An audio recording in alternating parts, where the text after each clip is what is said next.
সেটাই তো বলছি, মাছ না ধরে এখন পটলা পুঁটলি বেঁধে উঁচু বাড়ি যাদের আছে সেখানে যেতে হবে। হরেন কাকা, গ্রামের দক্ষিণের নদীর বাঁধ ভেঙে তোরে জল ঢোকা শুরু হয়েছে। বন্যা কেউ আটকাতে পারবে না। এই তো দেখো, এখানে বাঁধ ভাঙতে আর বেশি বাকি নেই। চলো চলো, সকলকে খবর দিতে হবে, নিরাপদ জায়গায় চলে যেতে হবে। হরে দিনু, হরেন, আমার কি হবে রে? চিন্তা করো না মণিপুরি, তোমাকে ছেড়ে কোথাও যাব না।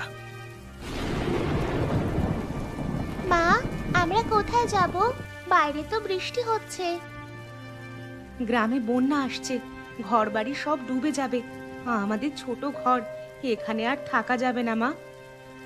হায় হায়, সকলের ঘর ডুবে যাবে মা। নদীর বন্যার জল গ্রামে ঢুকলে ছোট ছোট ঘরগুলো সব ডুবেই যাবে। তাহলে আমরা কোথায় থাকবো? জানি না, দেখি তোর বাবা কোথায় নিয়ে যায়। এই তো বাবা এসে গেছে। কি গো, তোমার গোছগাছ হয়ে গেছে? হ্যাঁ, আমার মোটামুটি সব হয়ে গেছে। শীতের দিনে বন্যা হচ্ছে, ভাবো প্রকৃতির কি খেলা। বাবা, আমরা কোথায় যাব? গ্রামের পশ্চিম দিকে একটা দোতলা স্কুল আছে, পঞ্চায়েত বলেছে ওখানে কিছু গ্রামবাসীদের থাকবার নির্দেশ দিয়েছেন।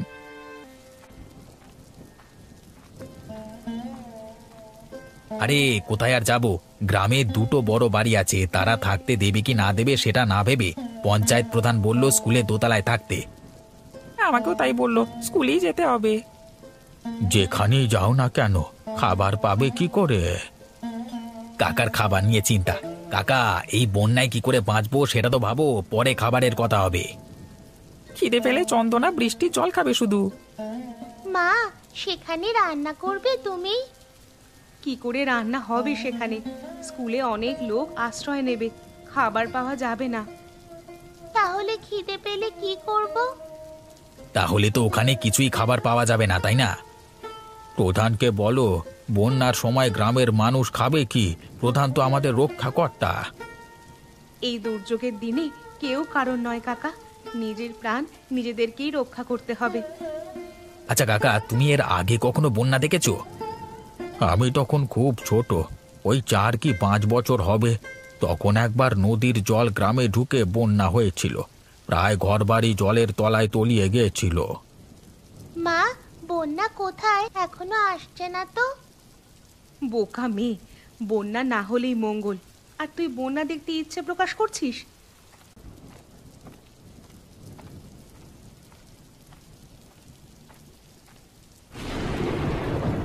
হায় হায় হায়, নদীর বাঁধ ভেঙে গ্রামে জল ঢুকে পড়েছে।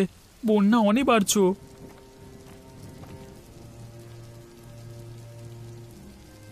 ও মণিপুরি, কি করছো গো? বন্যা আসছে বুড়িমা, পালাও পালাও। বল দিনু, কি হয়েছে? আরে বুড়িমা, বন্যা আসছে, বন্যা! তোমাকে সহ তোমার ঘরবাড়ি সব ভাসিয়ে নিয়ে যাবে, অন্য কোথাও চলে যাও। সব বাজে কথা। বন্যা হয়েছিল অনেক বছর আগে, তোদের তখন জন্মই হয়নি।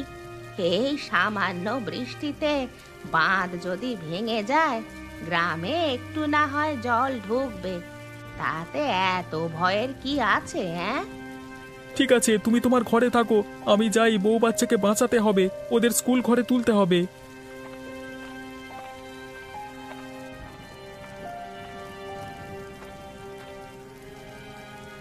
সত্যি কি তাহলে বন্যা আসবে? সকলের ঘর বাড়ি যদি ডুবে যায়, কি তখন?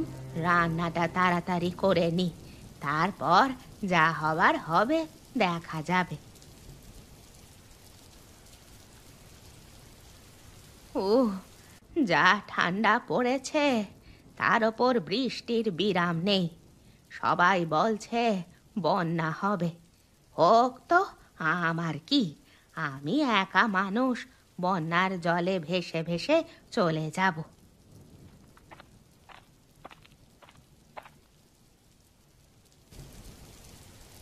বুড়িমা, ও বুড়িমা, বুড়িমা! কে রে, এই ঠান্ডায় ডাকিস? বুড়িমা, আমি কণিকা, একটু দরজা খোলো।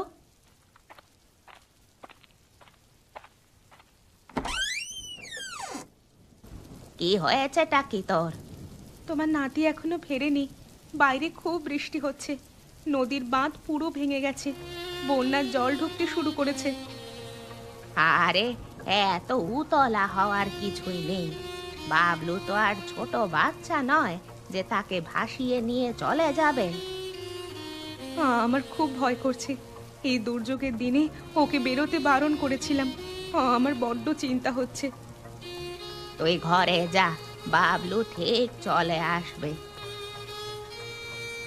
আরে ওই দেখ, বলতে বলতে চলে এসেছে।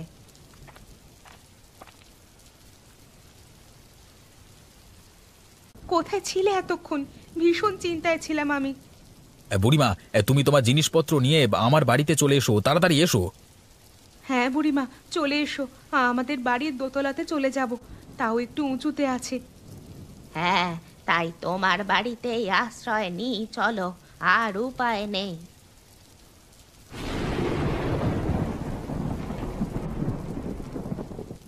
কি অবস্থা, কত জল জমে গেছে।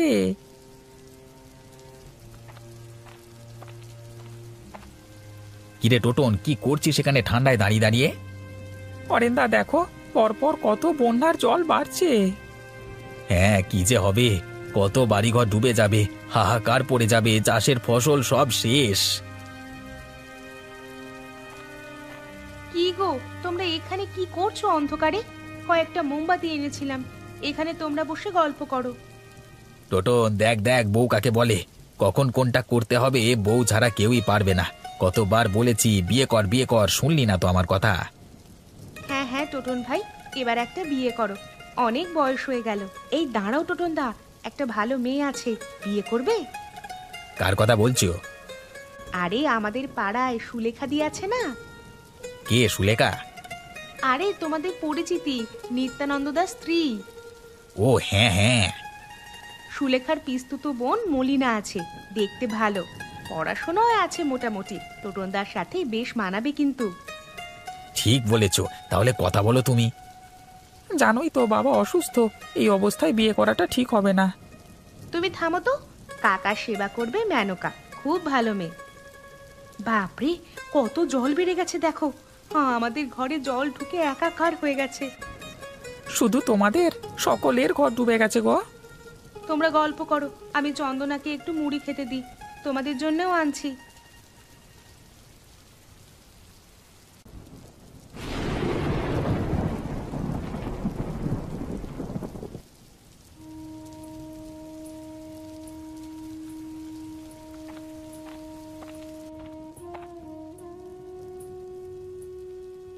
আমার বাড়িটা পুরো জলের তলায়, সব জিনিসপত্র একেবারে জলে ডুবে গেছে রে কণিকা, মনটা ভালো নেই।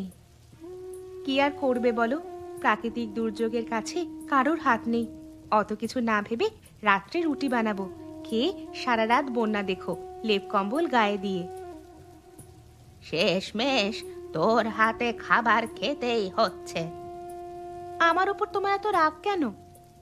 এখনো পর্যন্ত নাতি নাতনির মুখটাই দেখলাম না, রাগ হবে না? হবে হবে, অপেক্ষা করো। কি খবর বুড়িমা, কিরকম বন্যা উপভোগ করছো? আর উপভোগ, পুরো ঘরটাই ডুবে গেছে, দেখেছিস? আমাদের একতলা প্রায় ডুবে গেছে, সিঁড়ির ওপর পর্যন্ত জল। গ্রামের কত ছোট ছোট বাচ্চা ছেলেমেয়েরা যে কিভাবে আছে। বেশিরভাগ জন স্কুলেই আশ্রয় নিয়েছে। গল্প করো, আমি আঁচটা জ্বালিয়ে রুটি আলু ভাজা বানিয়ে নিই।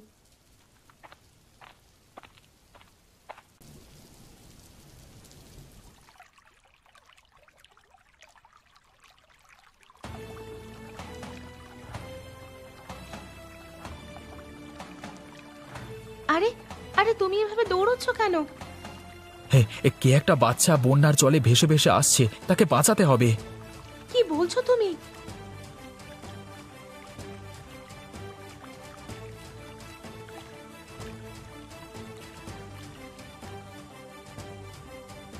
তুমি হরেন্দার মেয়ে না? হ্যাঁ কাকু, তুই এভাবে ভেসে এলি কি করে? আমি সকালে বন্যা দেখতে একটু জলে নেমেছিলাম, ঢেউ এসে আমাকে ভাসিয়ে নিয়ে গেল। হ্যাঁ করছি। তুই এভাবে জলে নেমে গিয়েছিলিস কেন? জানিস না বন্যা হয়েছে?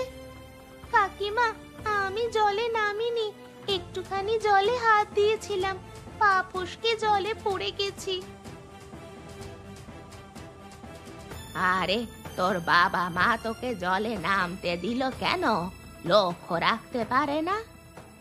মা বকা দেবে বলে আমি লুকিয়ে লুকিয়ে নেমেছিলাম। এটা তুই একদম ঠিক করিসনি। বন্যার কত জল দেখতে পাস না? পুরো ঘর বাড়ি ডুবে গেছে। কাকু না থাকলে কি হতো বলতো? কিন্তু কণিকা, হরেন্দার মেয়ে যে আমাদের কাছে আছে ওরা জানবে কি করে? ওরা তো খুব চিন্তা করবে। চন্দনা সুস্থ, এটাই যথেষ্ট। পরে দেখা যাবে। চন্দনা, চন্দনা, তুই কোথায় আছিস? তোকে যে দেখতে পাচ্ছি না।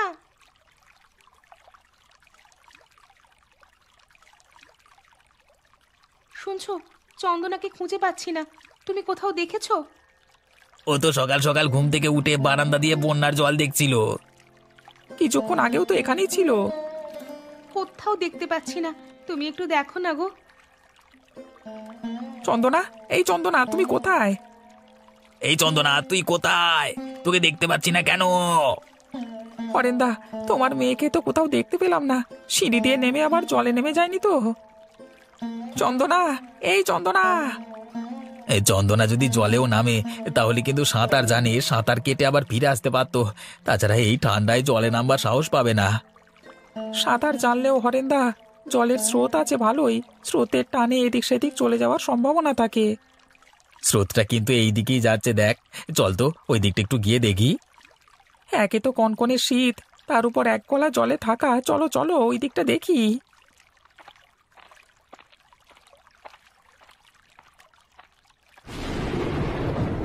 উফ, কি ঠান্ডা! ঠান্ডায় জমে গেলাম। স্কুলে নিশ্চয়ই এতক্ষণে হরেন্দার মেয়েকে খুঁজে না পেয়ে হই হই পড়ে গেছে। আমাদের বাড়িতে আছে এটা না জানালে হরেন্দার বৌদি তাদের মেয়েকে দেখতে না পেয়ে পাগল হয়ে যাবে। চন্দনা, এই চন্দনা। এই চন্দনা, কোথায় তুই? চন্দনা! হরেন্দার মতো গলা বলে মনে হচ্ছে। একটু এগিয়ে দেখি তো ব্যাপারটা কি।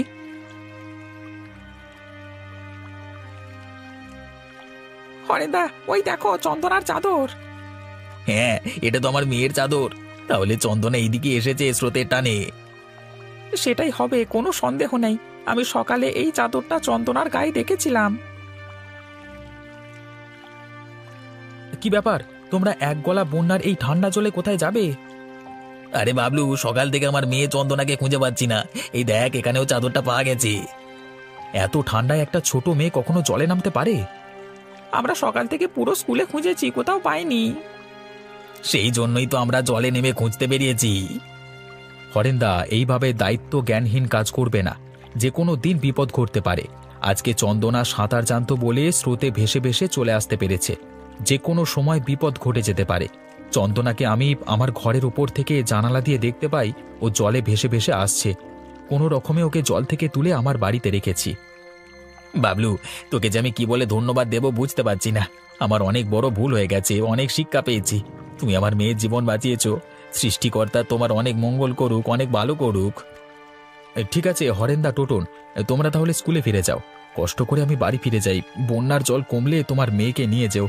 ততক্ষণ তোমার মেয়ে আমার বাড়িতে সুস্থ থাকবে, চিন্তা করো না। আর বৌদিকে বলবে টেনশন না করতে। হ্যাঁ, আমাদের কাছে ঠিক থাকবে তোমার মেয়ে। হ্যাঁ হ্যাঁ, সেটাই ভালো।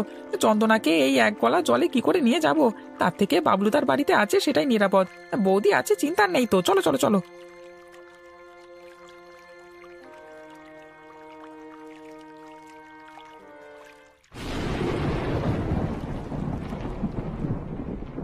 কি করছিস? বুড়িমা, আমি বন্যার জল দেখছি। কত ঘরবাড়ি ডুবে গেছে, কত কিছু ভেসে গেছে, সব নষ্ট হয়ে গেছে। বন্যা হলে তো এরকমই হয়, কি আর করা যাবে। কি ব্যাপার, তোমাদের কি কারোর খিদে পাচ্ছে না? চলো সবাই খেয়ে নেবে, চলো। কাকিমা, আমার খিদে পাচ্ছে না। আমার খুব মায়ের কথা মনে পড়ছে। বন্যার জল না কমলে কি করে বাড়ি যাবি? জানো কাকু, আমার সব বইপত্র, খাতা আর আমি কিছু ছবি এঁকেছিলাম, সব বোধহয় জলে ভেসে গেছে। কি আর করবি বল, আবার নতুন করে সব করতে হবে। খেয়ে নিবি চল, না হলে শরীর খারাপ করবে। ভীষণ শীত পড়েছে। বুড়িমা চলো, তোমরা সবাই খেয়ে নেবে। আলু সেদ্ধ ডাল করেছি, বুদ্ধি করে কয়লার উনুন, চাল ডাল ওপরে তুলে নিয়েছিলাম, না হলে কেউ খেতেই পেতাম না। মন খারাপ করো না, বন্যার জল কমে গেলে আবার সবাই বাড়ি ফিরবে, তখন তুমি তোমার বাবা মার কাছে চলে যাবে, তাই না? ঠিক আছে, চলো কাকিমা, খাবার দেবে চলো।